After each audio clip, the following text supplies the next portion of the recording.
يا أيها الذين آمنوا إذا نودي للصلاة من يوم الجمعة فاسعوا إلى ذكر الله وذروا البيع ذلكم خير لكم إن كنتم تعلمون.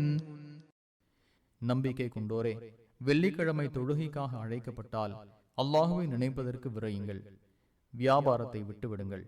நீங்கள் அறிந்தால் இதுவே உங்களுக்கு நல்லது. فإذا قضيت الصلاة فانتشروا في الأرض وابتغوا من فضل الله واذكروا الله كثيرا لعلكم تفلحون. தொழுகை முடிக்கப்பட்டதும் பூமியில் அலைந்து அல்லாஹுவின் அருளை தேடுங்கள், அல்லாஹுவை அதிகம் நினையுங்கள், நீங்கள் வெற்றி பெறுவீர்கள்.